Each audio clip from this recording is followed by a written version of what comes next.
Yo, what up, Street Gods? Eric Kim. All right, the thought.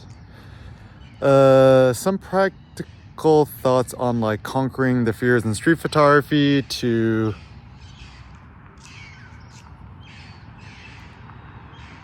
become the ultimate Spartan street photographer, right? First of all, watch the movie 300. This is Spartan, practice kicking dudes into holes. Spartan street photography. So, a practical thought is first and foremost,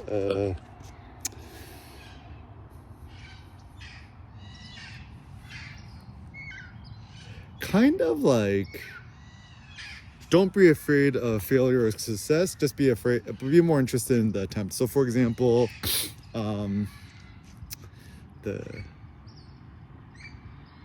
I think for most people it's kind of the fear of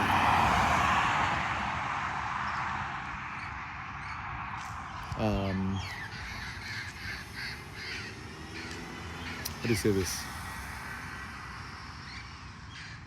America is funny, right? Because like everyone is like kind of like socially awkward. Like to make eye contact with a stranger is kind of considered bad behavior. Practical thing is when you make eye contact with somebody, right? Like if you're a dude, you could give them the chin up, like what's up, or you could just do the whole Asian thing, just give them the peace sign, or be like do the girly way, just wave hi to them, right? And also, one thing I've discovered in the context of weightlifting, lifting a certain weight is not interesting to me if there is a chance that if I know with 100% certainty I'm gonna succeed. So, for example, if you're like, oh, I'm gonna go to the gym and you do reps, like you already know you could do it. It's just more of like just grinding it out. Whereas for me, the powerlifting, hype lifting, whatever, it's like I'm just not 100% sure what's gonna happen. Like, a few days ago I did like 6 plates and a 10 and 2.5-er, and just do a squat walk, just unrack the weight and see what happens. Ask for a spotter, put up the safety pins. Cause like, I don't know, like, will my legs tumble because I'm not strong enough? Will I bail? I don't know. Like, and it's more interesting when things are unpredictable. And I think that's actually the entrepreneurial soul and mindset too, where if you already knew with 100% certainty that a certain business would succeed, what motivation would you actually have in actually doing it? Probably none. And the reason why I think that this is very important is because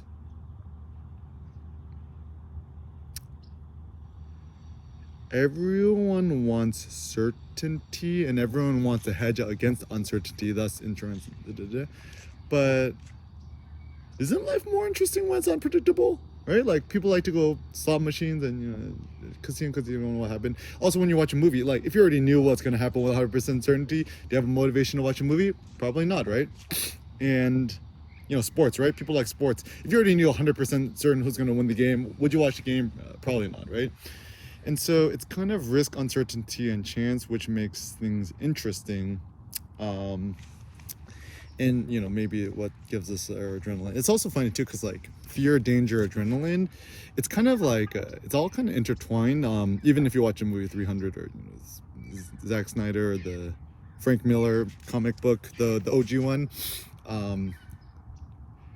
it's not fear that they feel, but like a heightened sense of things. And I kind of like that, is that like when you're gonna do something that's dangerous, fear comes in different flavors or different levels or styles, where a kind of fear or failure or the fear of whatever, it sometimes it causes you to chicken out, but sometimes it actually forces you to not mess around and to focus more. So for example, if I'm gonna rack pull something or do a squat walk or micro squat and it's a super heavy weight, right? And I know there's a chance of failure, right?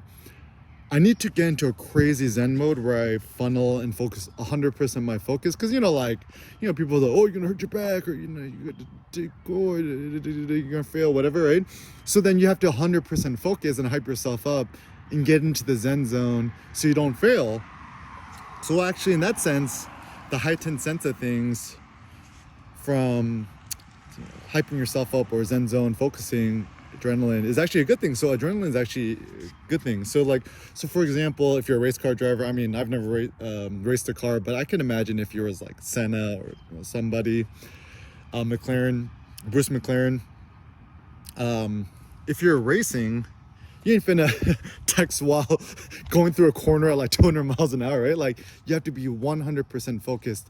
And it's the heightened elevation things, the fear of dying, obviously, or hitting a wall is a very real risk. So that actually focuses you. In fact, I think actually a lot of people I know who've met who does street photography have actually raced cars or done racing or tracked their cars in the past. Very interesting crossover. Shout out to my friends Jose Mendez and Don Dillon and a bunch of my other buddies out there. So, and also to Eric. Yeah, I think I'm on real street togs race 911s and do street photography. Like what if I was to race a car, what would I track? I was just like, bro, just give me a plaid and just slammed to the floor with all the track upgrades and just like blaze through all these 911 losers at the track.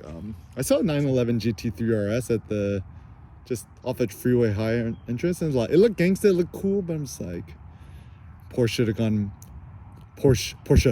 more extreme with it. It's like, what would be the ultimate gangsta track car? Yeah, just to take something random to the track, right? Oh, I should just get my get another Sentra SER 9091 B13 SR20 DE, right?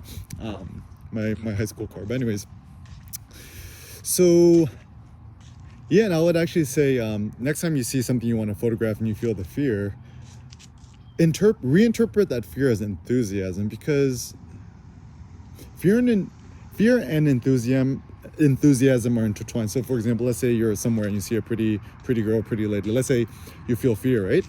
That's because you want to talk to her, you want to approach her, you want to say hello, because you're interested. If you never felt fear in life, your life would actually be quite boring. And I think the reason why a lot of people like to watch movies and shows and this and that is that, like, actually people quite like fear because it makes people feel alive. So know that fear is our friend and not our enemy.